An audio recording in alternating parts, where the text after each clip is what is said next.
40 سال کے بعد نبوت ملی تھی، جیسا میرے سننے میں آیا، میں نے خود کہیں پڑھا نہیں ہے۔ اور تو 40 سال مطلب اگر ایج کی بات کریں، 18 سال یا 20 سال میں ہم میچور ہو جاتے ہیں، پوری سمجھ ہو جاتی ہے، تو اللہ تعالیٰ نے ان کے لیے 40 سال ہی کیوں چنے، اتنی بڑی ایج کیوں چنی؟ اگر کوئی ہندو بنا مورتی پوجا کے یا بنا کوئی ایسی جس میں شرک نظر آتا ہو وہ سب نہ کرے اور سیدھا ایک رب کی عبادت کرے یا ایک رب کی پوجا پاٹ کرے بنا کسی مورتی کے، تو کیا پھر وہ جنت میں جائے گا یا نہیں؟ اگر یونیورس کی بات کریں، پوری انترکش کی میں بات کروں تو یہ کافی بڑا ہے، جیسے سائنس کہتی ہے، جیسے قرآن میں لکھا ہے یا اور کہیں بھی مینشن کیا ہوا ہے الگ الگ دھرموں میں۔ تو اتنا بڑا یونیورس بنانے کی اللہ تعالیٰ کو مطلب کہ کیا ضرورت تھی؟ وہ کیا ثابت کرنا چاہتے تھے یا کیا دکھانا چاہتے تھے؟ کیونکہ ہم ادھر بھی تو ہمیں وہ سب کچھ وہ دے رہے ہیں، ٹھیک ہے، کھانا پانی ایک بات کپڑا بتائیں سب۔ کہ اگر آپ کو یہ کوشچن پتہ نہیں مجھے کرنا چاہیے یا نہیں، لیکن ذہن میں آتا ہے کہ مان لو میں نے جیسے واش روم کیا تو اس کے بعد میں صاف ہو گیا، اس کے بعد میں بالکل کلیئر ہو گیا، لیکن جو واش روم اس کے بعد بھی میری باڈی کے اندر ہے، تو باڈی آلریڈی ناپاک تو چل رہی ہے، کنٹینیو ناپاک چل رہی ہے باڈی۔ وہ صرف باہر آیا اور میں نے اس کو واش کیا، جو مل موتر جو ٹوائلٹ ہے وہ انسان آلریڈی کے میری جسم باڈی کے اندر کچھ ہے کہ غیر اللہ کا پرساد آپ نہیں کھا سکتے، وہ آپ کے لیے حرام ہے۔ تو جی یہ حرام اللہ تعالیٰ نے خود فرمایا ہے یا ہم جیسے لوگوں نے یا مفتی صاحب نے فرمایا کہ یہ حرام ہے؟ لیکن سب سے زیادہ ظلم جو ہو رہا ہے اس ٹائم پہ مسلمانوں کے اوپر، میں کہہ سکتا ہوں جیسے سب سے بڑی بات وہ اسرائیل فلسطین کی ہے۔ میں یہ کہنا چاہتا ہوں کہ میں نے اللہ تعالیٰ کو مان لیا، میں نبی پاک محمد صلی اللہ علیہ تعالیٰ علیہ وسلم پر ایمان لے آیا، میں اسلام میں نے قبول کر لیا، اس کے بعد میں کون سے فرقے میں جاؤں؟ تقریباً میرے سارے سوال جو ختم ہو چکے ہیں میں نے تو آپ نے کہا کہ میں اسلام قبول کروں گا، کوئی صاحب ہیں یہ کہہ رہے ہیں اسلام قبول کر لوں گا، 3-4 سوال۔ جی بھائی، آپ کا جی جو بھائی نام ہے آپ کا وہ ہے منو انمول، جی بولیں۔ جی میری آواز آ رہی ہے آپ کو؟ آ رہی ہے۔ جی بہت سارا پیار آپ سب کو، اور آپ نے مجھے لائف سٹریم میں لیا، بہت شکریہ۔ تو مفتی صاحب میرا سوال تھا یہ کہ محمد صاحب نبی صاحب جو ہیں ہمارے محمد صلی اللہ علیہ تعالیٰ علیہ وسلم، ان کو 40 سال کے بعد نبوت ملی تھی، جیسا میرے سننے میں آیا، میں نے خود کہیں پڑھا نہیں ہے۔ اور تو 40 سال مطلب اگر ایج کی بات کریں، 18 سال یا 20 سال میں ہم میچور ہو جاتے ہیں، پوری سمجھ ہو جاتی ہے، تو اللہ تعالیٰ نے ان کے لیے 40 سال ہی کیوں چنے، اتنی بڑی ایج کیوں چنی؟ دیکھیں، میچورٹی کا آغاز میں آپ یہ تو کہتے ہو میچور ہو گئے، لیکن یہ میچورٹی کا آغاز ہے، اب یہاں سے ابتدا ہوئی ہے۔ نبوت یا رسالت جو ملتی ہے یہ ایک بہت بڑا منصب ہے، یہ اتنا بڑا منصب ہے کہ اس کی جو ذمہ داری وہ یہ ہے کہ اگر ایک آدمی، مثلا اگر آپ کو میں کہوں کہ for the sake of argument آپ یہ مان لیں کہ اس مرنے کے بعد زندہ ہونا ہے اور اللہ تعالیٰ حساب کرے گا کہ ایمان لے کر آئے تھے یا بغیر ایمان کے مر گئے، اور اس اعتبار سے یہ فیصلہ ہوگا کہ جنت میں جانا ہے یا جہنم میں ہمیشہ ہمیشہ کے لیے جانا ہے۔ اگر میں آپ سے کہوں کہ تھوڑی دیر کے لیے آپ اس کو سچ مان لیجئے، اگر آپ نہیں مانتے ہیں، اور آپ کو یہ پتا ہو کہ اس جنت تک کا راستہ نبی ہی بتائے گا، نبی کے اوپر جو وحی آئے گی اس کے جی ذریعے، تو اب آپ اندازہ لگائیں کہ کتنی بڑی رسپانسبلٹی ہے کہ آپ کی زندگی کا ہمیشہ آپ کو کہاں رہنا ہے، جنت میں جہنم میں، یہ فیصلہ کس بنیاد پر ہوگا کہ وہ جو بندہ ہے کہ جس کے پاس وہی آئی ہے وہ کون ہے۔ تو اب اگر کوئی ہاف میچور یا اس کی میچورٹی کا بھی آغاز ہوا ہے، ایسا بندہ اس رسپانسبلٹی کو صحیح طریقے سے نہیں نبھا سکتا۔ اس لیے نبوت کی جو عمر ہے عام طور سے کیا تقریباً انبیاء علیہ السلام نبی بنے ہیں 40 سال کی عمر میں، یہ اللہ تعالیٰ کا ایک رول ہے۔ کہیں کوئی رول اگر اس نے توڑا ہے تو وہ کسی وجہ سے توڑا ہے، لیکن یہ اس کا ایک رول ہے۔ جب آپ صلی اللہ علیہ وسلم 40 سال کے ہو گئے تو انسان جب 40 سال کا ہوتا ہے تو اس کی میچورٹی اپنے سمجھ لیجئے کہ اپنے پیک پر پہنچ جاتی ہے۔ اب وہ you can't be more mature, جتنا ہو گئے۔ اب آپ کا ڈکلائن تو ہوگا، یعنی اس میچیورٹی میں ڈکلائن ہوگا. مثلاً آپ جو ہے 60 سال تک کے 40 سے 60 سال کی عمر کا جو وقت ہے یہ آپ فلی میچیور ہیں. 60 سال کے بعد اب آپ کی میچیورٹی کے اندر کمی آنی شروع ہوگی, اور یہاں تک کہ جب آپ 70 پار کر جائیں گے, 75 80 سال کے ہو جائیں گے, تو اس کو بولا جاتا ہے ارذل عمر. ارذل عمر کا مطلب یہ ہے کہ ایک آدمی کو اب اس کو سمجھ میں نہیں آ رہا کہ دنیا کے معاملات کیا ہیں الا ماشاء اللہ. تو وہ عمر چاہیے نبی اور رسول کے لیے کہ جس میں میچیورٹی اپنی پیک پر ہو, اس لیے آپ صلی اللہ علیہ وسلم کو 40 سال کی عمر میں نبوت دی گئی. جی کا اشارہ تو مفتی حضرت صاحب قرآن سے بھی ملتا ہے, جہاں آتا ہے نا سورہ آقاف کے اندر آتا ہے غالباً کہ حتی اذا بلغ اشدہ وبلغ 40 سنتن. وبلغ 40 تو سنہ, بالکل حضرت موسیٰ علیہ الصلوۃ والسلام کے تعلق سے کہ حتی اذا بلغ اشدہ, کہ جب وہ اپنی جوانی اور میچیورٹی کے پیک پر پہنچ گئے اور 40 سال کے ہو گئے تو پھر نبوت ملی. جی تو مفتی صاحب جیسے ہمارے ہندو دھرم میں ایسا آتا ہے کہ مورتی پوجا کرنا تو غلط ہے, میں شروع سے ہی اس کے خلاف رہا ہوں. اور لیکن ڈاکٹر ذاکر نائک کی میں نے ایک ویڈیو دیکھی تھی کہ ہماری ایسی ہندو کتابوں میں لکھا ہوا ہے صاف صاف کہ جیسے آپ کہتے ہو کہ اللہ ایک ہے, اللہ کے سوا کوئی معبود نہیں ہے, اور وہ پوری کائنات کو بنانے والا, ہمیں رزق دینے والا, اٹھانے والا, سیم ایسی چیزیں ہماری ہندو کتاب میں لکھی ہوئی ہے. اگر کوئی ہندو بنا مورتی پوجا کے یا بنا کوئی ایسے جس میں شرک نظر آتا ہو وہ سب نہ کرے اور سیدھا ایک رب کی عبادت کرے یا ایک رب کی پوجا پاٹ کرے بنا کسی مورتی کے, تو کیا پھر وہ جنت میں جائے گا یا نہیں؟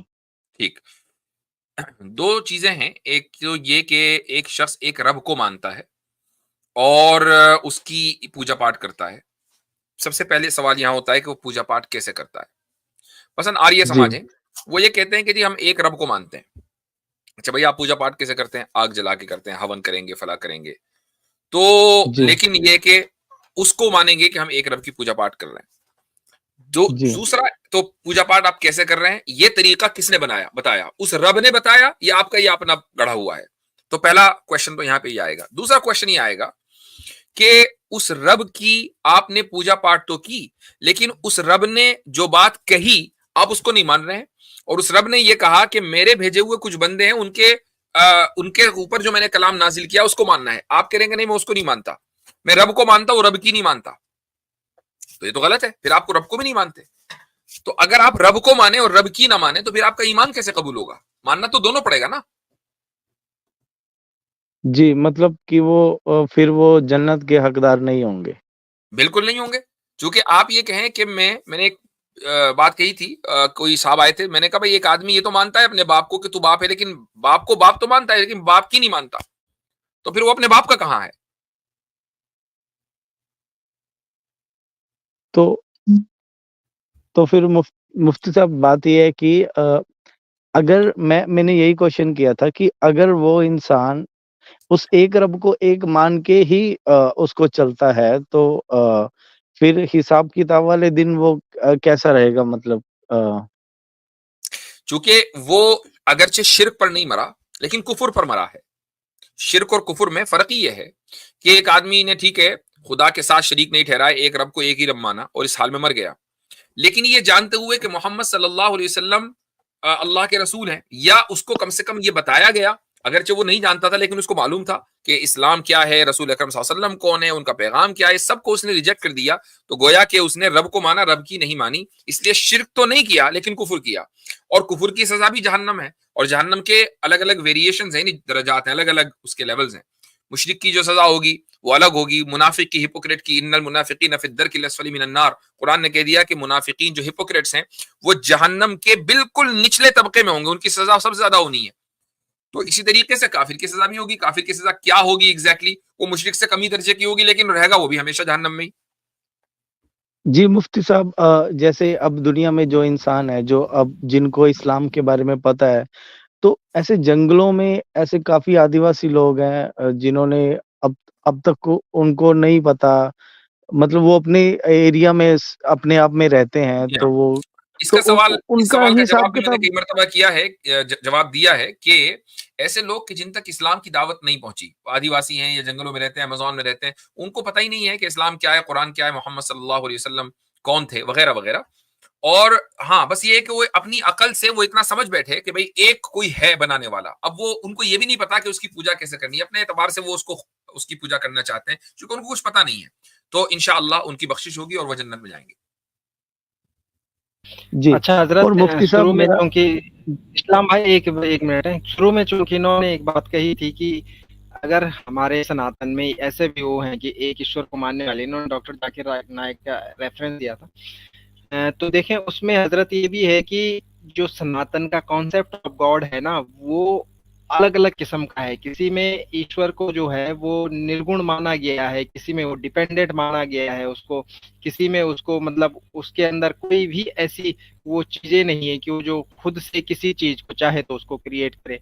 تو وہ کانسیپٹ آف گاڈ بھی پھر وہاں ماننے والوں کے بیچ میں آ جائے گا، کیونکہ سناتن کا 90% یہی کانسیپٹ آف گاڈ ہے کہ وہ نرگن ہے. تو وہاں سے وہ جی بات بھی مطلب نہیں بنے گی، کیونکہ صحیح کانسیپٹ آف گاڈ کو وہ فالو نہیں کرتے. اگر وہ ایک رب کو مانتے ہیں تو اس میں بھی وہ صحیح طریقے والا نہیں مانتے کہ ہاں جو واقعی میں جو اصلی کریٹر ہے. جی. تو میرا اگلا کوشچن یہ تھا، جی بھائی شکریہ. میرا اگلا کوشچن یہ تھا کہ جیسے ہمیں زندگی جینے کے لیے یہ پرتھوی ہے ہمارے لیے، ارتھ جو بنائی ہے اور جو ایک رب نے بنائی ہے، اور جیسے یہ ارتھ ہے، لیکن پوری اگر یونیورس کی بات کریں، پوری انترکش کی میں بات کروں تو یہ کافی بڑا ہے. جیسے سائنس کہتی ہے، جیسے قرآن میں لکھا ہے یا اور کہیں بھی مینشن کیا ہوا ہے الگ الگ دھرموں میں.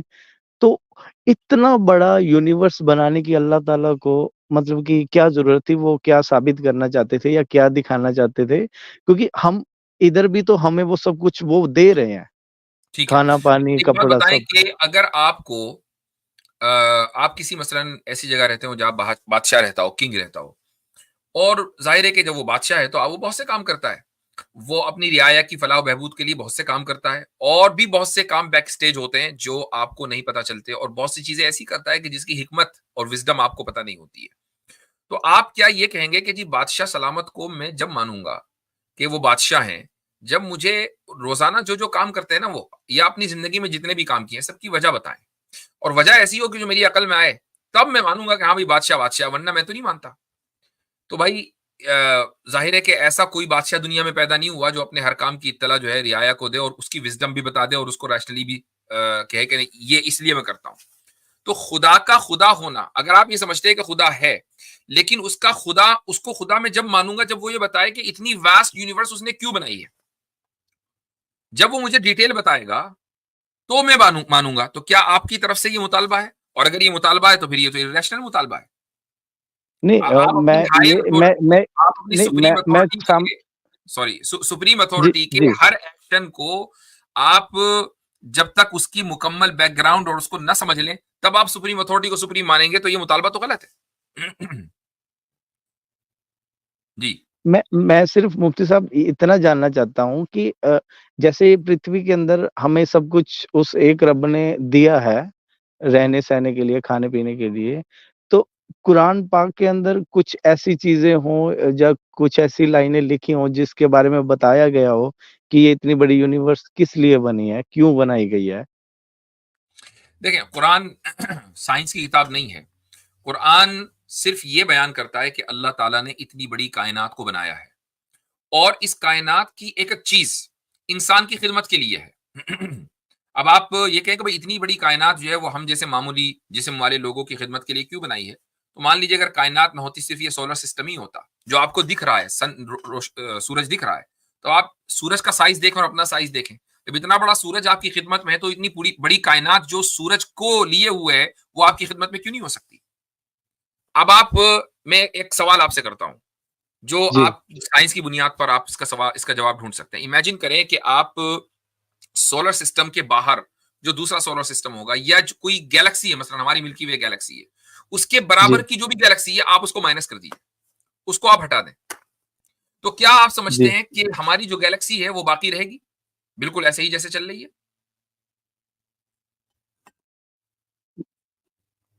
یہ تو سیم ویسے ہی چلتی رہے گی جیسے پروسیس چل رہا ہے اس کا.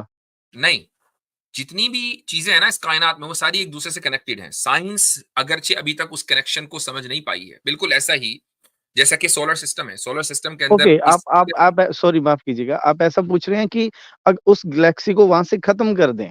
ختم کر دیں. اچھا جی, نہیں پھر وہ تو پاسبل نہیں ہو پائے گا یہاں پہ زندہ تو رہنا, اس کا کیونکہ مطلب یہ ہوا ہم کہ ہر سورج. چیز ایک دوسرے سے کنیکٹڈ ہے, یہ پورا ایک جی نظام جی ہے, جی بہت میسو نظام ہے, لیکن ایک چیز کو اللہ تعالیٰ نے اس لیے بنایا کہ وہ دوسرے کو سپورٹ کرے, پھر دونوں مل کر تیسرے کو سپورٹ کریں, اس طریقے سے پورا انفراسٹرکچر ہے.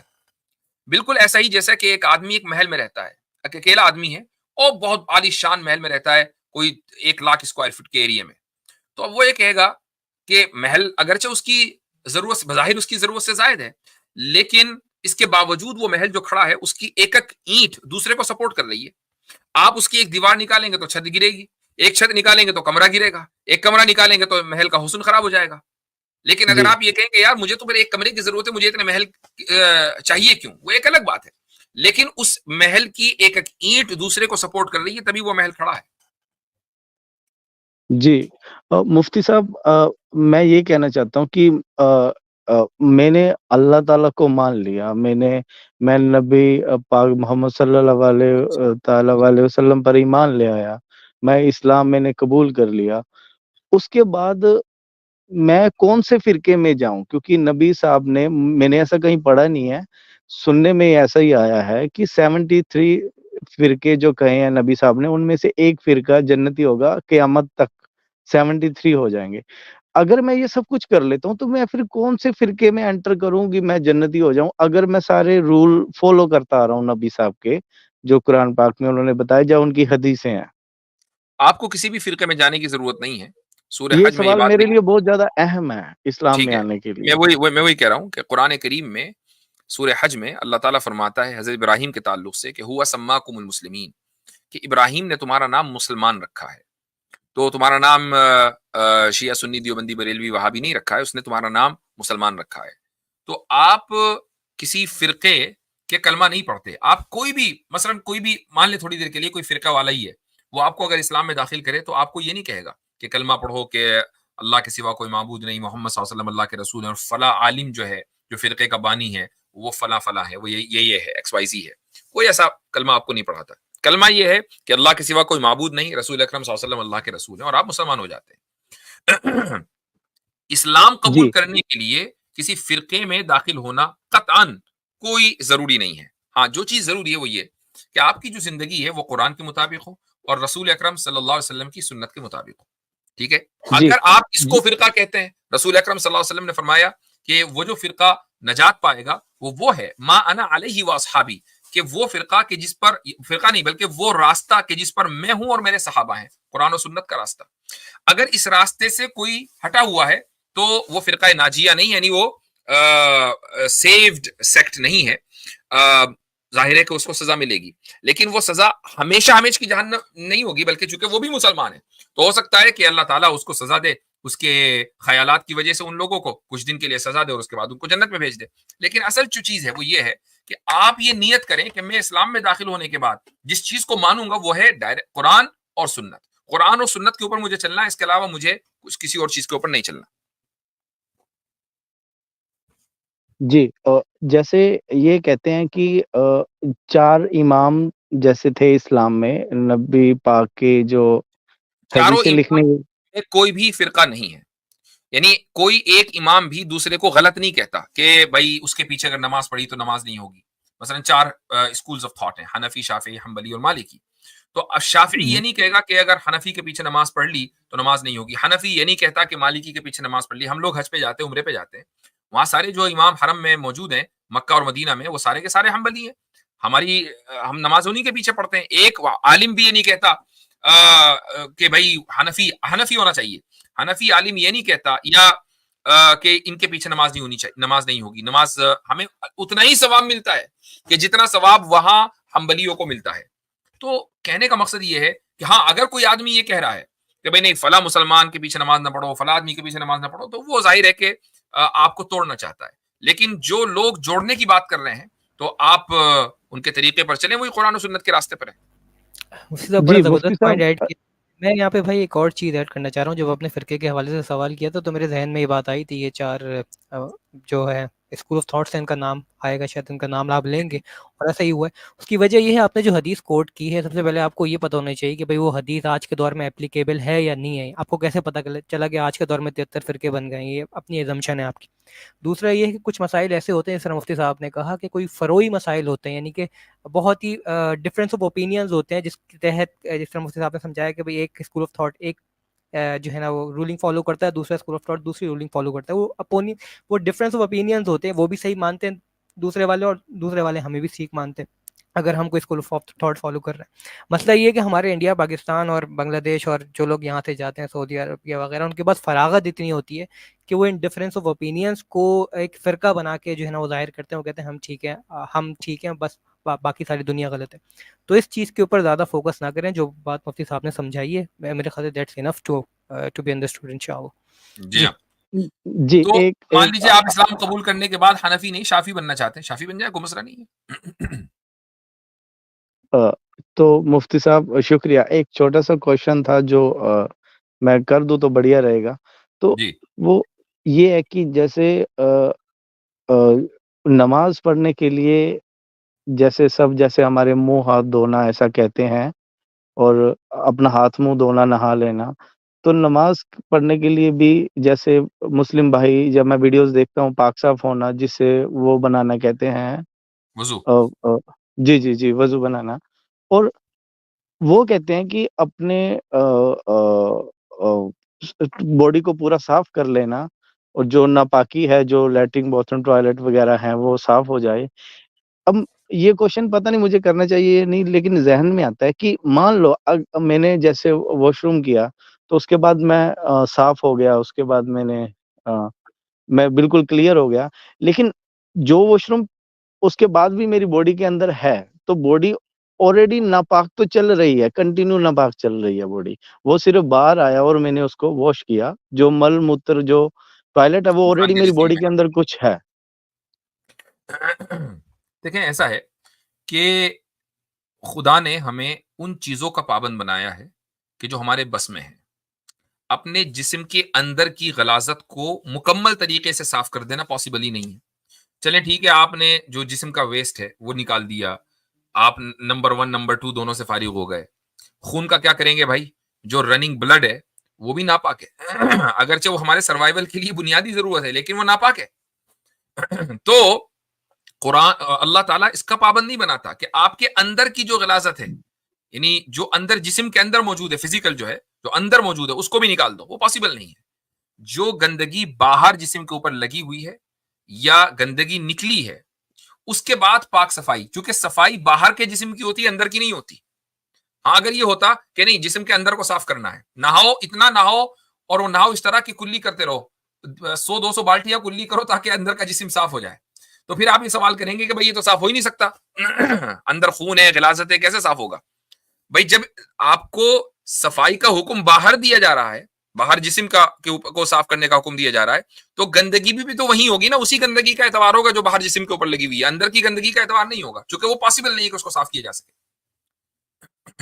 اور وہ جی اندر کی مفتی گندگی صاحب، بھی جب جسم سے باہر آتی ہے تو اس کو بھی صاف کرنے کا حکم ہے، جیسے خون وغیرہ۔ رائٹ جی، اور مفتی جی صاحب جیسے غیر اللہ کا پرساد لینا، یا ان کے یہاں غیر اللہ کی، جیسے اسلام میں ایسا کہا جاتا ہے کہ غیر اللہ کا پرساد آپ نہیں کھا سکتے، وہ آپ کے لیے حرام ہے، تو جی یہ حرام اللہ تعالیٰ نے خود فرمایا ہے، یا ہم جیسے لوگوں نے یا مفتی صاحب نے فرمایا کہ یہ حرام ہے؟ اگر یہ انسانوں نے فرمایا ہے کہ یہ ہمارے لیے حرام ہے، تو میں یہ مانتا ہوں کہ ایک مسلم ہے جو ایک خدا میں مانتا ہے، وہ پراپر مسلم ہے، ایمان والا ہے، اس کے اللہ تعالیٰ نے زمین میں سے بیج بویا، اس کے اللہ تعالیٰ کی کرپا سے یا رحمت سے وہ اناج پیدا ہوا، اسی کا ہی پانی، سب کچھ اس اللہ کا، کسی کا نام لے دینے سے وہ حرام کیسے ہو گئی؟ کیونکہ وہ مسلم بھائی کا تو سب کچھ اس اللہ کا ہی ہے نا۔ جی ہاں، اچھا سوال ہے۔ آپ کا پہلا سوال یہ تھا کہ یہ کس نے کہا؟ یہ اللہ تعالیٰ نے خود کہا ہے۔ اللہ تعالیٰ فرماتا ہے کہ وَلَا تَأْكُلُوا مِمَّا لَمْ يُذْكَرِ اسْمُ اللَّهِ عَلَيْهِ وَإِنَّهُ لَفِسْقٌ۔ سورہ انعام میں یہ کہتا ہے کہ وہ مت کھاؤ کہ جس پر اللہ کا نام نہیں لیا گیا، یہ ٹرانسگریشن ہے، یہ گناہ ہے، وَإِنَّهُ لَفِسْقٌ۔ اچھا اس میں اب آ جائیں پرساد وغیرہ کے اوپر اور جو غیر اللہ کے نام کے اوپر جو چڑھاوے چڑھائے جاتے ہیں، وہ کیوں چڑھائے جاتے ہیں؟ پرساد کیوں چڑھایا گیا؟ پرساد اس لیے چڑھایا گیا نا کہ بت کو رسپیکٹ کی گئی، چڑھایا گیا بت کی رسپیکٹ کے لیے، رائٹ؟ تو جی جی جب بت کا کوئی پوزیشن اسلام میں ہے ہی نہیں، بت پرستی حرام ہے، بت رکھنا حرام ہے، یہ آئیڈیالوجی غلط ہے، تو اس چیز سے ایسوسیٹڈ جو بھی چیزوں کی وہ غلط ہوگی، انکلوڈنگ پرساد۔ قرآن کریم میں ایک آیت ہے کہ ما جعل اللہ من بحیرۃ ولا سائبۃ ولا وصیلۃ ولا حام ولکن الذین کفروا یفترون علی اللہ الکذب واکثرهم لا یعقلون، سورہ مائدہ میں۔ اس میں اللہ تعالیٰ فرماتا ہے کہ جو مکہ کا دور تھا تو اس زمانے میں، جاہلیت کے دور میں، لوگ جانوروں کو کسی کا کان کاٹ کے چھوڑ دیا کرتے تھے۔ جیسے آج آپ کل دیکھتے ہیں انڈیا میں بیلوں کو اور گایوں کو چھوڑ دیا جاتا ہے اور ان کو ہولی اور سیکرٹ تصور کیا جاتا ہے۔ بہت سے بیل اور گائے لوگوں کے شو رومز اور دکانوں کے اندر چلے جاتے ہیں اور لوگ کچھ نہیں کہتے کہ بھئی یہ بھگوان کے روپ ہیں۔ تو اللہ تعالیٰ یہ فرما رہا ہے کہ اللہ تعالیٰ نے ایسا کوئی حکم نہیں دیا، وَلَكِنَّ الَّذِينَ كَفَرُوا يَفْتَرُونَ عَلَى اللَّهِ الْكَذِبَ، یہ جھوٹ ہے جو اللہ تعالیٰ کے اوپر یہ لوگ باندھتے ہیں۔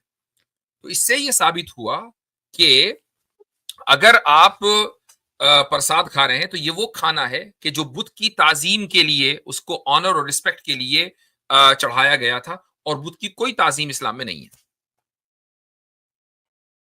جی جی مفتی صاحب، ایک میں سوال ہے وہ مسلم بھائیوں کے میرے بھائی لیے اب ہے سوال۔ کافی آپ نے 3-4 سوال کی بات کی تھی، کافی تاخیر ہو گئی ہے۔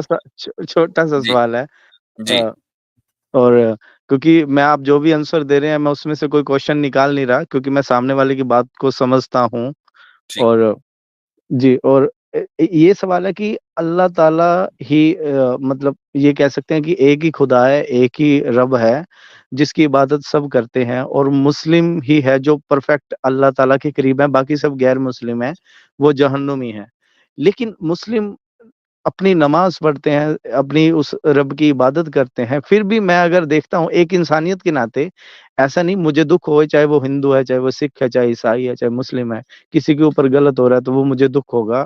اور لیکن ابھی بھی میں دیکھتا ہوں، کیونکہ میں سوشل میڈیا پہ اسلامک ویڈیوز دیکھتا رہتا ہوں، آپ کی اس ٹیم میں دیکھتا رہتا ہوں، لیکن سب سے زیادہ ظلم جو ہو رہا ہے اس ٹائم پہ مسلمانوں کے اوپر، میں کہہ سکتا ہوں جیسے سب سے بڑی بات وہ اسرائیل فلسطین کی ہے۔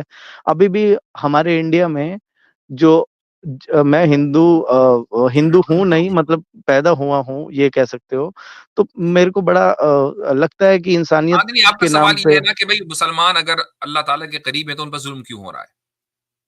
بہت زیادہ، مطلب کہ ہاں یہی 100% یہی کوشچن ہے میرا۔ دیکھیں صرف حضرت کسی کے کہہ دینے سے کہ جی میں مسلمان ہوں وہ اللہ تعالیٰ کے قریب نہیں ہو جاتا۔ ہاں، سارا مسئلہ یہ ہے کہ اس پوری امت مسلمہ میں، یعنی پوری جو مسلمانوں کی تعداد ہے اس میں اسلام کے اوپر عمل کرنے والے کتنے ہیں؟ اسلام کے اوپر عمل کرنے والے مشکل سے 2% بھی نہیں ہوں۔ تو اگر یہ بات ہے تو پھر ظاہر ہے کہ ظلم تو ہوگا، چونکہ اگر آپ کے پاس کوئی ایسا نظام ہے کہ جو نظام آپ کو ظلم سے بچا سکتا ہے بلکہ دنیا کو ظلم سے پاک کر سکتا ہے، اس نظام کو آپ الماری میں رکھ دیں اور اس کو لپیٹ کے رکھ دیں اور اس کو اپنی زندگی میں نہ لے کر آئیں، تو پھر یہ نہیں کہا جائے گا کہ بھئی ظلم کیوں ہو رہا ہے بھائی ہمارے اوپر، تو ظلم تو ہوگا۔ اس نظام کو تو آپ نے چھوڑ دیا۔ ایک مثال دے دیتا ہوں، مثلا اگر آپ یہ کہیں کہ امریکہ اس وقت سپر پاور ہے، کیوں سپر پاور ہے؟ بھائی اس کے پاس زبردست کمپنیاں ہیں، billions of trillions of dollars ہیں، زبردست آرمی ہے، ویپنز ہیں، یہ ساری چیزیں ہیں۔ حضرت اب کوئی امریکہ کا پریزیڈنٹ آئے اور وہ ان ساری چیزوں کو، عاطف بھائی ذرا سا میوٹ کر لیجیے، میوٹ کر لیجیے عاطف بھائی، تو وہ سارے چیزوں کو میوٹ کر کے رکھ، ساری چیزوں کو میوٹ کی صحیح میں آ رہا ہے، ساری چیزوں کو لپیٹ کر رکھ دے، بلکہ بات سے یہ میوٹ کر دے، اپنی آرمی کو میوٹ کر دے، اپنے نظام کو میوٹ کر دے، کمپنیوں کو ختم کر دے، ہر چیز کو ختم کر دے وہ، اور کہ بھائی ہمارے اوپر پتہ نہیں کیوں میکسیکو چڑھائی کر رہا ہے، پتہ نہیں کیوں کینیڈا نے ہماری جو ہے بینڈ بجا رکھی ہے، تو پھر وہ obviously بات ہے کہ وہ شکایت اگر کرے گا بھی تو اس کی شکایت حق بجانب نہیں ہوگی۔ بھائی تمہارے پاس پورا نظام ہے جس کے ذریعے تم چودھری بنے ہوئے تھے اور آئندہ بھی بن سکتے ہو، تو تم نے اس کو ہٹا کیوں دیا؟ تو اللہ تعالیٰ نے مسلمانوں کو ایک نظام دیا ہے۔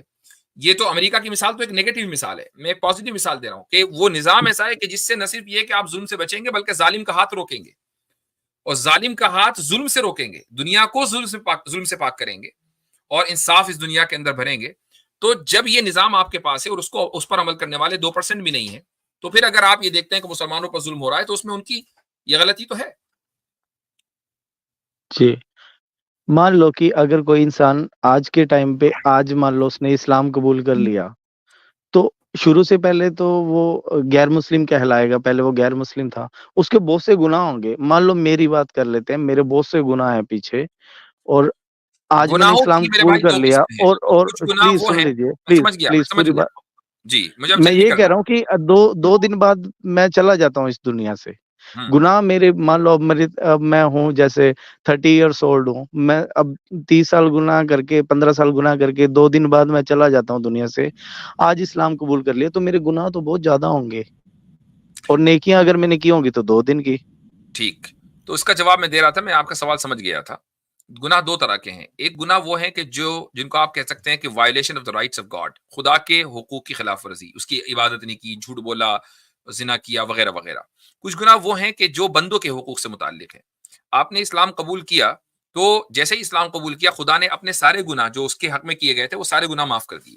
سمجھ گئے آپ؟ اب رہ گئے بندوں کے حق میں جو گناہ آپ نے کیے ہیں, کسی کا حق مارا ہے, کسی کی چوری کی ہے, کسی کے پیسے مار لیے, کسی کو لوٹ لیا, رشوت لے لی.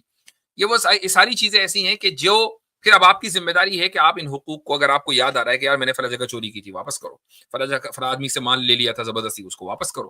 کوئی مالی حق ہے وہ واپس کر دیا جائے. تو یہ سمجھ لیجئے کہ تب آپ جو ہے وہ مکمل کلین ہوں گے. اب اگر آپ یہ کہیں کہ یار میرے گناہ تو 20 سال کے تھے یا 40 سال کے تھے اور میں نے جو ہے اسلام قبول کیا اور 2 دن میں آگے چلا گیا, تو میرے تو سارا یہ تو زبردست ہے. بالکل ایسا ہی ہے. اس کی وجہ یہ ہے, اس کو ایک مثال سے میں آپ کو سمجھاتا ہوں. امیجن کریں کہ جی آپ 20 سال کے ہیں اور 20 سال تک آپ نے اپنے گھر میں پرورش پائی. آپ غریب, مثلا for the sake of argument, ایک غریب گھرانے میں آپ پیدا ہوئے, آپ کے پاس کھانے کو نہیں تھا وغیرہ وغیرہ. آپ کے کوئی رائٹس ایسے نہیں تھے, بس جو سب کو ملتے ہیں وہ آپ کو ملے, اور ایک غربت والی زندگی آپ نے گزاری. اور پھر ہوا یہ کہ آپ کا آرمی میں سلیکشن ہو گیا, اور 2 دن کے بعد آپ جنگ میں شہید بھی ہو گئے, یا آپ ویسے ہی اپنی موت مر گئے. تو یہ جو آرمی میں سلیکشن ہونے کے 2 دن کے بعد آپ کی موت آئی ہے, تو لوگ یہ نہیں کہیں گے کہ یار یہ 20 سال تک تو سویلین رہا, 2 دن میں آرمی میں آیا, اور اس کو آرمی کا پروٹوکول کیوں دیں ہم؟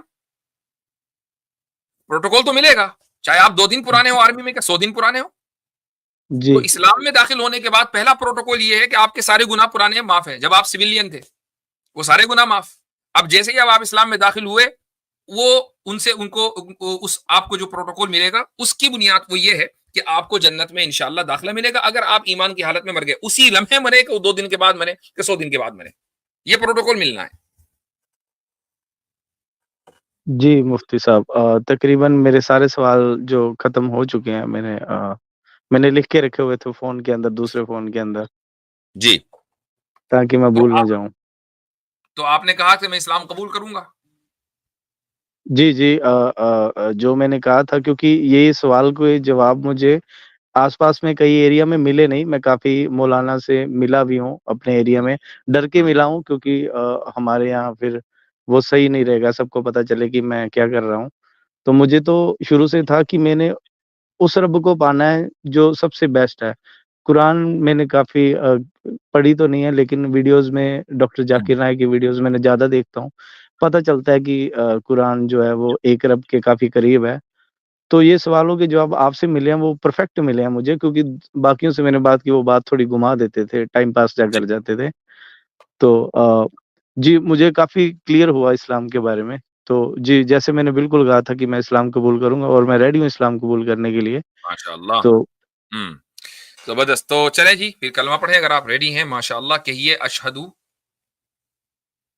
اشہدو اللہ اللہ الہ الہ الہ الہ الا اللہ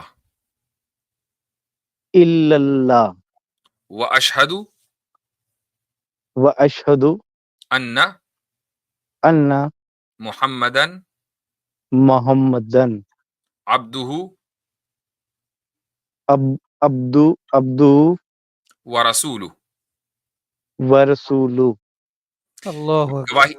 میں گواہی دیتا ہوں میں گواہی دیتا ہوں کہ اللہ کے سوا کہ اللہ کے سوا کوئی لائق عبادت نہیں ہے، کوئی لائق عبادت نہیں ہے، اور میں گواہی دیتا ہوں اور میں گواہی دیتا ہوں کہ محمد صلی اللہ علیہ وسلم محمد صلی اللہ علیہ وسلم اللہ کے رسول اور اس کے بندے ہیں۔ اللہ کے رسول اس کے اور اس کے بندے ہیں۔ ماشاء اللہ، ویلکم ٹو اسلام، اور اللہ تعالیٰ آپ کو ثابت قدم رکھے، آپ کو جمائے رکھے اسلام کے اوپر، آپ کے اس ایفرٹ کو قبول کرے اور آپ کو دین کی، قرآن کی، سنت کی سمجھ دے اور ایک اچھا سچا پکا مسلمان بنائے۔ جی جی، بہت بہت شکریہ، آپ کی باتوں نے تھوڑا اچھا لگا مجھے بات کر کے، اور کافی اچھا آپ نے سمجھایا، اور میں سمجھا بھی آپ نے ٹائم مجھے زیادہ دے دیا، تو دوسرے کالر ویٹ کر رہے ہوں گے، تو آپ کا بہت شکریہ مجھے ٹائم دینے کے لیے، مجھے جوائن کروانے کے لیے۔ چلیں جی، جزاکم اللہ خیرن، بارک اللہ فیکم۔